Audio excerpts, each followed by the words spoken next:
Oi, pessoal! Mais um Guilherme Ferreira Entrevista no ar. E hoje eu vou conversar com a advogada Carla Daniela Souza. Carla é formada em Direito pela DOCTO e possui pós-graduação em Direito do Trabalho e em Processo do Trabalho. Hoje nós vamos falar sobre os 30 anos do Código de Defesa do Consumidor. Carla, seja muito bem-vinda.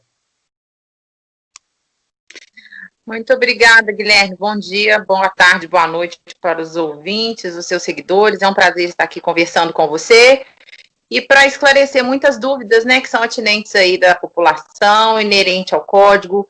E estou aqui para esclarecer o que for necessário, né, aquilo que gera dúvidas nas pessoas, né. Vamos lá esclarecer para os ouvintes. Muito obrigado, Carla. Carla, o consumidor, ele conhece os direitos que ele tem? Na verdade, Guilherme, a gente tem uma situação muito engraçada, posso dizer. O consumidor sabe muito dos seus direitos no sentido de buscar informações, mas esquecem que por trás dos direitos existem os deveres também, né?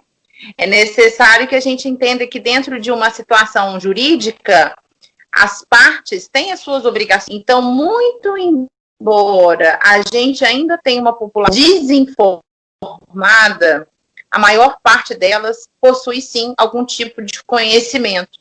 Até mesmo porque, com a nova geração, com a tecnologia, o acesso à informação ficou muito mais presente. Muito embora a gente precisa ressaltar que o acesso à informação de forma desordenada também traz uma insegurança muito grande por conta das informações falsas ou informações distorcidas acerca de tudo que a gente vê, né?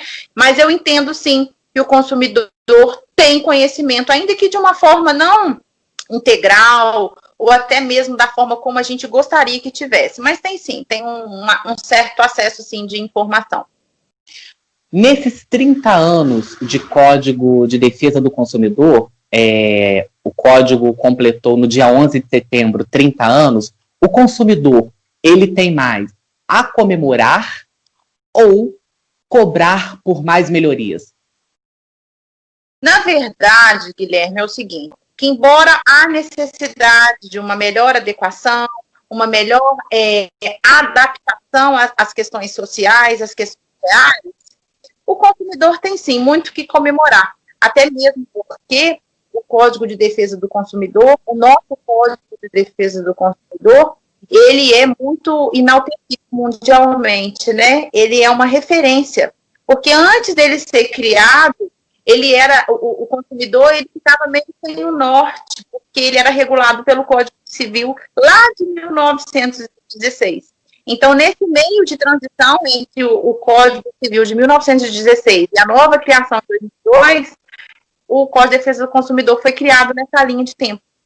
Então, eu particularmente entendo que o consumidor tem, sim, muito mais que comemorar. Porém, ressalta a necessidade constante das mudanças legislativas. Não só no Código de Defesa do Consumidor, como nas nossas legislações de forma geral. E o Código de Defesa do Consumidor, o nosso código, ele possui uma das leis mais avançadas do mundo. Ele é bem elogiado por conta disso. Mas na prática, Carla, ele é eficaz? Na prática, eu entendo que ele é eficaz, sim. Mas ressalto uma questão lá atrás que nós comentamos. É necessário a gente entender que dentro de uma relação consumerista, há obrigação de ambas as partes, tanto do consumidor tanto do fornecedor de produtos. Então, é muito interessante a gente saber que atrás de um direito existe também uma obrigação, né? Então, a gente não pode deixar de mencionar e deixar de ressaltar a necessidade, sim, da proteção ao consumidor. Mas essa proteção, existe uma limitação, onde existe, de fato, uma necessidade de saber se, de fato, ele está sendo buscando tão somente uma alternativa para conseguir algo, ou realmente ele cumpriu todas aquelas relações necessárias para uma relação comercial, uma relação consumerista, na verdade, melhor dizendo, né? Porque de um lado eu tenho um consumidor que pode ser uma pessoa física, pode ser uma pessoa jurídica, e tem como destinatário a obrigação de uma compra de um produto, de um serviço. Por outro lado, eu tenho um fornecedor, que pode ser uma pessoa física, também pode ser uma pessoa jurídica, pode ser um ente despersonalizado. Então, a gente tem que entender que atrás de um direito existe também uma obrigação. Então, assim, é uma moeda de ambos os lados, onde a gente tem os dois lados, mas é necessário ressaltar que esse código tem sim uma proteção mais vinculada ao consumidor, que dentro dessa relação nós chamamos que o consumidor é o hipossuficiente, ou seja, ele é o que detém menos acesso, menos conhecimento técnico. Então, ele tem uma proteção, sim, na relação consumerista.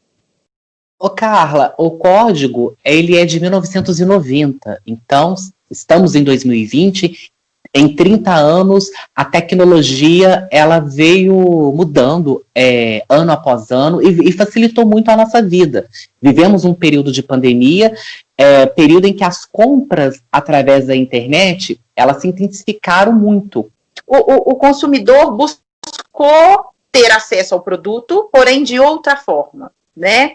Porém, o Código de Defesa do Consumidor estabelece o seguinte, que é possível, sim, eu comprar por meios telemáticos, por telefone, pela internet, por aplicativo. E o código defende o consumidor desse tipo de compra. Uai, como assim ele defende o consumidor? Porque é o seguinte, o consumidor, ele está visualizando o produto, mas ele não tem o toque do produto, ele não consegue dimensionar a qualidade do produto. Ele somente consegue dimensionar isso através da qualificação que o fornecedor do produto passa para ele, né? Então, o que o Código de Defesa do Consumidor? Ele estabelece o seguinte, nesse tipo de compra, o consumidor, ao receber o produto, se de fato não for aquilo que lhe passou a imagem, se de fato não é aquilo que ele acreditava estar comprando, ele tem o direito, no prazo de 7 dias, de desistir da compra do produto e receber o dinheiro de volta de forma atualizada. Se comprou por frete, não é obrigado a fazer o pagamento do frete para devolver esse produto. Então, o Código de Defesa do Consumidor estabelece essa proteção para esse tipo de compra. Então, muito embora a gente viva um momento mais virtual do que pessoal, o Código de Defesa do Consumidor já estabelece esse tipo de garantia para a pessoa que efetivamente compra nessas condições. Carla, rede social, qual que é o limite para nós consumidores irmos às redes sociais para fazer alguma reclamação em relação a algum produto que a gente recebeu e não ficou satisfeito, ou algum produto que veio com algum defeito? Qual que é esse limite? Obviamente que quando o consumidor reclama sobre determinado tipo de produto, essa limitação de expor tem uma questão de lapso, de questão de limite com relação à não ofensa, né? A gente não pode ofender o outro, porque a gente já entra na esfera de uma possível indenização, de uma possível de ferir a imagem do outro, né? Então, assim, a gente precisa entender que o direito a reclamar é um direito devido, porém, existe uma limitação. Eu não posso invadir a esfera íntima do outro, a imagem do outro. Então, isso é muito importante ressaltar que sim.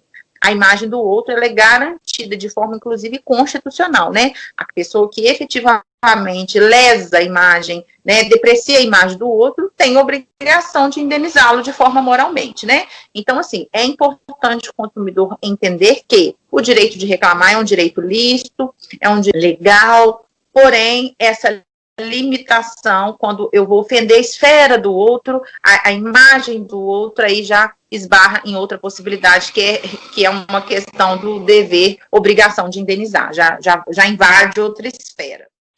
Quais são as armas que o código dá ao consumidor para que ele possa reclamar de algum produto, de alguma insatisfação que aconteceu com ele durante a compra?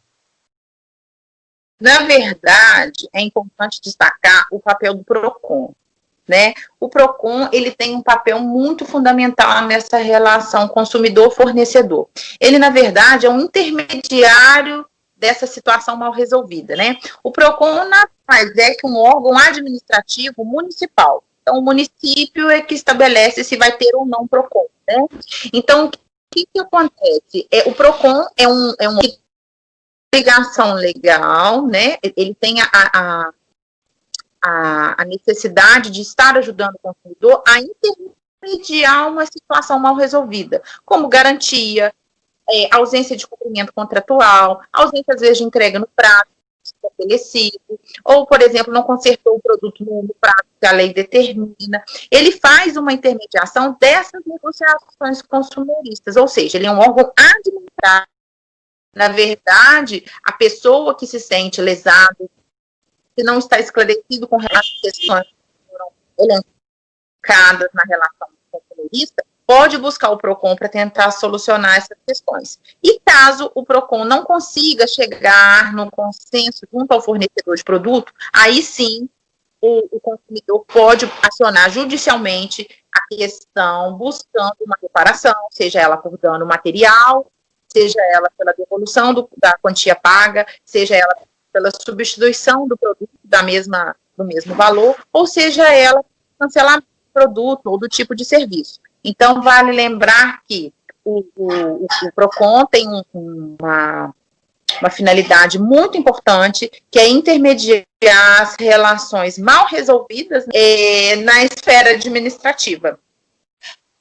Carla, tratamento discriminatório ao consumidor. O que se deve fazer quando isso acontece? Olha só, é muito importante a gente mencionar o seguinte: que tipo de tratamento está acontecendo? Eu estou me sentindo discriminada, qual ponto? A nossa sugestão sempre, nesse primeiro momento, quando existe essas relações mal resolvidas, né, essas questões que são mal interpretadas, ou até mesmo que não se chega num denominador comum, é necessário o consumidor buscar o PROCON. O PROCON, volta a ressaltar, é um órgão administrativo que tem a finalidade de compor, ou seja, de conversar com as partes. É feito muitas das vezes uma prévia notificação ao fornecedor de produto para esclarecer o que está acontecendo naquela relação, se de fato o que o consumidor colocou é de fato uma verdade que aconteceu ou não. Tem muitos casos que são designados audiências administrativas com conciliadores muito preparados, onde eles conseguem nortear tanto o consumidor quanto fornecedor a chegarem a um denominador comum. Pode ser feito acordo, inclusive de forma monetária, por troca de produto ou devolução de dinheiro. Então, é muito importante, quando a pessoa se sentir lesada, discriminada, buscar o órgão administrativo. E não sendo solucionado o caso, né, aí sim a gente encaminha para a esfera judicial. Carla, para a gente encerrar, eu peguei alguns pontos e eu gostaria que você comentasse, até para esclarecer ao consumidor que vai nos assistir. Eu vou falando um tópico e você comenta de uma forma didática e objetiva, por favor. Elevar o preço de alguma mercadoria sem justa causa. O que fazer? Nesse caso, denunciar. O PROCON, né, a gente teve vários casos aí, recente, né, sobre a questão recorrente quanto aos abusivos preços dos alimentos. Falamos do arroz, do óleo de soja, do feijão. Então, a gente viu aí na prática essa situação. O que se deve fazer? Denunciar, tá? O PROCON tem um direito também não só de conciliar as partes nas situações onde há divergência, né, ou qualquer falta de esclarecimento, mas o PROCON tem a obrigação de fiscalizar, tá? Ele também é um órgão fiscalizador para ver se realmente esse preço está abusivo, né? O que a gente vê na prática é, às vezes, ele pedindo, determinando, o PROCON pode determinar que os estabelecimentos comerciais que praticam esse tipo de situação de alto preço, né, sem qualquer justificativa, ele pode pedir, inclusive, a nota fiscal na compra desses produtos, para poder ver se realmente essa revenda que está sendo realizada, está sendo feita, está sendo muito abusiva, tá? Então, nesse caso, é necessário que o consumidor denuncie. Estabelecimentos podem colocar um limite mínimo para vender no cartão de crédito? Não, isso não pode, tá? Isso também é ilegal. O consumidor, ao comprar e optar por utilizar o cartão de crédito, desde que o estabelecimento comercial utilize-se dessa forma de pagamento, ele não pode limitar um valor mínimo para passar o cartão. Isso é ilegal, tá? Nesse caso, havendo esse tipo de prática pelo estabelecimento, é necessário que faça a denúncia ao PROCON. Ainda no cartão de crédito, vou exemplificar. Determinado produto você compra à vista por R$30. Se você comprar no cartão, o produto vai para R$35. Isso é um exemplo, tá, gente? É legal? Isso pode ser feito? Olha só, na verdade, o Código de Defesa do Consumidor não estabelece isso de forma clara, tá? Mas o fornecedor de produto pode dar um desconto no caso de compra à vista. Então, por exemplo, você deu o exemplo aí de comprar por R$30 no dinheiro e R$35 no cartão. Na prática, o desconto no dinheiro é permitido. E passar os R$35 no cartão também é permitido. Não há nenhuma lesão nesse sentido ao consumidor, não. Recusa em cumprir oferta anunciada. O que fazer? É uma situação muito delicada também. Até mesmo porque, muitas das vezes, a oferta acaba muito mesmo antes do consumidor ir comprar, né? Isso acontece muito. A solução que muitos estabelecimentos acabam fazendo é substituindo um produto por igual qualidade, mantendo-se o preço. O que fazer? Nesse caso, se não cumprir a oferta anunciada, também tem que denunciar. A gente, às vezes, observa em cartazes de anúncio com erro no valor, né? Às vezes um erro de impressão e tudo. O estabelecimento comercial, promover uma nova retificação desse valor, mas aquele cliente que pegou antes da errata, ou seja, antes da alteração do preço, deve pagar pelo preço constante no folhetim de ofertas, né, no folhetim de propaganda, enfim, ele deve cumprir a oferta que foi anunciada. Carla, eu quero muito agradecer a sua gentileza, a sua presença aqui no meu canal. Muito obrigado. Ô, Guilherme, eu que agradeço, é um prazer estar conversando com você, com os seus ouvintes, com os seus seguidores. É importante a gente sempre ressaltar que o direito, ele está para nos servir sim, mas a gente tem que lembrar que atrás dos direitos também temos obrigações, né? E sempre que precisar, estou à disposição. Sendo necessário qualquer dúvida, também estou à disposição, ou até mesmo para que a gente possa tratar de outros tipos de assuntos que são de interesse de forma geral do público. Muito obrigado. E, por favor, Carla, deixa um e-mail de contato. O meu e-mail de contato é carladaniela.adv@yahoo.com. Muitíssimo obrigado, Carla. E a você que assistiu esta entrevista, o meu agradecimento sempre muito especial. Se você gostou, dê o seu joinha e, por favor, inscreva-se no canal. O contato de e-mail que a Carla disse aqui na entrevista, claro, estará descrito para você assim que o vídeo for ao ar. Nós vamos nos encontrar, se Deus quiser, na próxima entrevista. Um abraço e até lá.